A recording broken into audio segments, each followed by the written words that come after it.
11 तारीख इसलिए इंपॉर्टेंट है खित्ते में, जो अमेरिकन गवर्नमेंट है उन्होंने अनाउंस किया है कि 11 अप्रैल को अमेरिका और इंडिया का 2+2 जो मिनिस्ट्रियल डायलॉग है कि 11 तारीख को वॉशिंगटन में 2+2 इजलास होने जा रहा है, पहली दफा बाइडेन दौर में। 2+2 किसका? इंडिया और अमेरिका का। इंडिया को ये चीज़ आती है कि उन्होंने ओवरऑल दी वर्ल्ड तमाम कंट्री के साथ कैसे अपना रिलेशन अच्छा रखना है। अगर हमारे बीच में छोटी मोटे मतभेद भी हैं, उसका मतलब ये नहीं कि हमारा जो पूरा का पूरा संबंध है वो उसके नीचे आ जाएगा। आपको मैं एक बड़ी मज़े की बात बताता हूँ। पाकिस्तान और इंडिया को के हवाले से, मैं एक पाकिस्तानी हूँ, मुहिब्बे वतन पाकिस्तानी, और मुझे अपने मुल्क से बहुत प्यार है, लेकिन जो रियल है, जो फैक्ट्स हैं, उस पर अगर बात की जाए तो इंडिया का एक बहुत ज़बरदस्त किस्म की पॉलिसी है।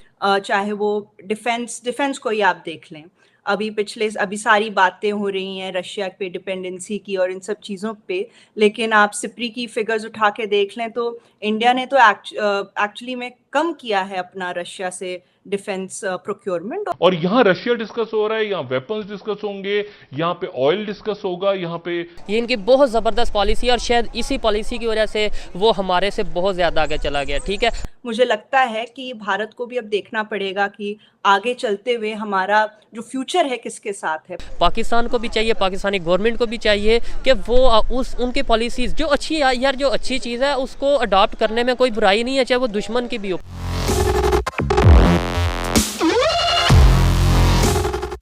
जय हिंद दोस्तों, मेरा भारत महान न्यूज़ चैनल में आपका स्वागत है।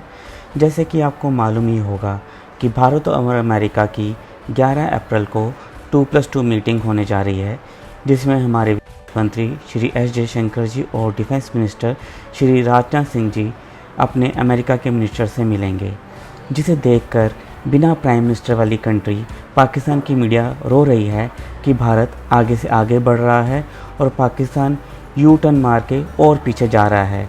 और पाकिस्तान की पब्लिक भी भारत की प्रोग्रेस देखकर कह रही है कि सीखो, भारत से कुछ तो सीखो। वीडियो शुरू करने पहले से आपसे रिक्वेस्ट है कि अगर आपको ये वीडियोस पसंद आते हैं तो चैनल को सब्सक्राइब करके बेल नोटिफिकेशन के बटन को दबाएं। वीडियो को लाइक कीजिए और आप क्या सोचते हैं इस बारे में अपनी राय भी कमेंट कर आप हमें ज़रूर बताइए। तो आइए शुरू करते हैं आज का ये वीडियो। जय हिंद, जय भारत। जो अमेरिकन गवर्नमेंट है उन्होंने अनाउंस किया है कि 11 अप्रैल को अमेरिका और इंडिया का 2+2 जो मिनिस्ट्रियल डायलॉग है, जिसमें डिफेंस मिनिस्टर राजनाथ सिंह साहब और external affairs minister Jaishankar America आ रहे हैं। आप इसको किस तरह देखती हैं, इस डायलॉग को, इस 2+2 को, जबकि अमेरिकन जो है बहुत सारे क्वेश्चन मार्क इंडिया के ऊपर लगा चुके हैं।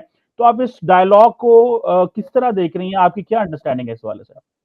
जी बिल्कुल, ये आप देखेंगे पहला 2+2 डायलॉग है बाइडेन एडमिनिस्ट्रेशन के अंदर, और जैसे कि 2018 से लगातार डायलॉग हो रहा है। तो पहला मिनिस्टीरियल जो हुआ था 2018 में, 2019 में, फिर 2020 में, ये अब 1.5 साल के जो गैप के बाद हो रहा है। कई इश्यूज थे, जैसे कोविड चल रहा था, उसके बाद आपका पार्लियामेंट्री इलेक्शंस थे इंडिया में, लेकिन ये बहुत अच्छा है कि फाइनली जो है दोनों साइड्स आ रही हैं साथ 2+2 के लिए। 2+2 डायलॉग बहुत ही इंपॉर्टेंट डायलॉग है, आप देखेंगे हिस्ट्री में भी, एंड हम लोग बाद में भी उस बारे में बात करेंगे। जो अचीवमेंट्स रही हैं, बहुत ही महत्वपूर्ण अचीवमेंट्स रही हैं 2+2 डायलॉग की। 11 तारीख इसलिए इंपॉर्टेंट है खित्ते में कि 11 तारीख को वॉशिंगटन में 2+2 इजलास होने जा रहा है, पहली दफा बाइडेन दौर में। 2+2 किसका? इंडिया और अमेरिका का। यानी यहां से जयशंकर और राजनाथ सिंह जो उनके डिफेंस मिनिस्टर हैं और साथ ही उनके फॉरेन मिनिस्टर, और वहां मुलाकात किससे हो रही है?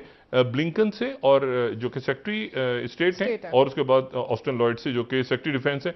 और ये पहली मीटिंग है बाइडेन एडमिनिस्ट्रेशन में। इससे पहले 2+2 हुआ था जब ट्रंप थे, और यहां रशिया डिस्कस हो रहा है, यहां वेपन्स डिस्कस होंगे, यहां पे ऑयल डिस्कस होगा, यहां पे यूएन। तो एक बड़े इंटरेस्टिंग ये दिन है जहां पे डिप्लोमेसी, उसके साथ साथ जो है वो इकोनॉमिक क्राइसिस। फॉरेन मिनिस्टर जो है वो इंडिया विजिट पे गए और इंडिया के जो प्राइम मिनिस्टर नरेंद्र मोदी जी से उनकी मुलाकात हुई और काफ़ी इश्यूज़ पर इन्होंने डिस्कस भी किया, जो इनके मतलब प्रोजेक्ट्स चल रहे हैं उस पर डिस्कस किया, और काफ़ी इश्यूज़ पे भी डिस्कस किया।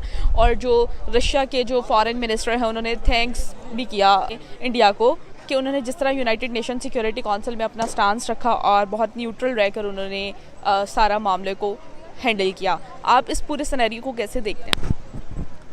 मैं इस पूरे सिनेरियो को ऐसे देखता हूँ कि इंडिया को ये चीज़ आती है कि उन्होंने ओवरऑल दी वर्ल्ड तमाम कंट्री के साथ कैसे अपना रिलेशन अच्छा रखना है।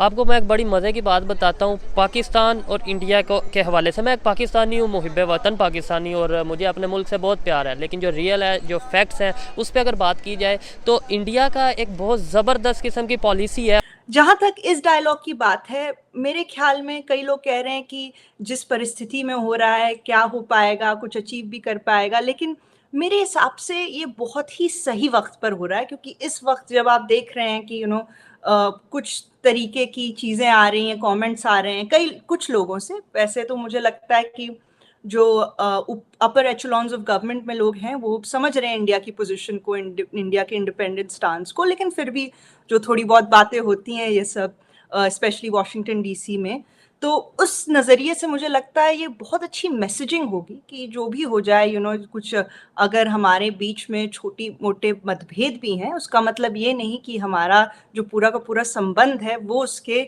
नीचे आ जाएगा। तो ये मैसेजिंग के लिए बहुत इम्पॉर्टेंट है, दिखाने के लिए कि कुछ भी हो जाए हम लोग साथ हैं और मोमेंटम जो है रिलेशनशिप में वो लगातार बरकरार रखेंगे। इस मुल्क के साथ भी उसके जो सा तल्लुकात ख़राब हों, अच्छे हों, बुरे हों, जैसे भी हों, आप एग्जांपल ले लें चाइना की, आप एग्जांपल ले लें, और अमेरिका से भी अक्सर उनके तल्लुकात ख़राब होते जाते हैं, लेकिन वो ट्रेड कभी नहीं रोकते। ठीक है, ये इनकी बहुत ज़बरदस्त पॉलिसी है और शायद इसी पॉलिसी की वजह से वो हमारे से बहुत ज़्यादा आगे चला गया। ठीक है, क्वाड के ममालिक को कहा कि इंडिया को प्रेफरेंशियल ट्रीटमेंट दें, जिसमें जारी बात है अमेरिका खुद है, जापान है, ऑस्ट्रेलिया है। तो आप इसको क्या रीड करती हैं जब एक US secretary of state quad ममालिक को या अपने इत्तेहादियों को कहे कि इंडिया को प्रेफरेंशियल ट्रीटमेंट दिया जाए? देखिए, जहाँ पर हम देखते हैं कि एक तो ये बात भी है कि हर किसी को अंडरस्टैंडिंग होना पड़ेगा इंडिया के स्टांस के बारे में। आप देख लें पूरे क्वाड में सब के सब मिलिट्री अलायंस में है कि नहीं, सब ऑलरेडी नेटो में है, अपनी अपनी मिलिट्री अलायंस में। इंडिया महज एक क्वाड पार्टनर है जो कि किसी अलायंस में नहीं है, चाहे वो डिफेंस को ही आप देख लें। अभी सारी बातें हो रही हैं रशिया पे डिपेंडेंसी की और इन सब चीज़ों पे, लेकिन आप सिप्री की फिगर्स उठा के देख लें तो इंडिया ने तो एक्चुअली में कम किया है अपना रशिया से डिफेंस प्रोक्योरमेंट। लेकिन उसके साथ साथ मुझे लगता है कि भारत को भी अब देखना पड़ेगा कि आगे चलते हुए हमारा जो फ्यूचर है किसके साथ है। पास्ट के जो टाइज थे वो रशिया के, रूस के साथ थे, सबके साथ थे, लेकिन पाकिस्तान को भी चाहिए, पाकिस्तानी गवर्नमेंट को भी चाहिए कि वो उनकी पॉलिसीज़ जो अच्छी, यार जो अच्छी चीज़ है उसको अडॉप्ट करने में कोई बुराई नहीं है, चाहे वो दुश्मन की भी हो।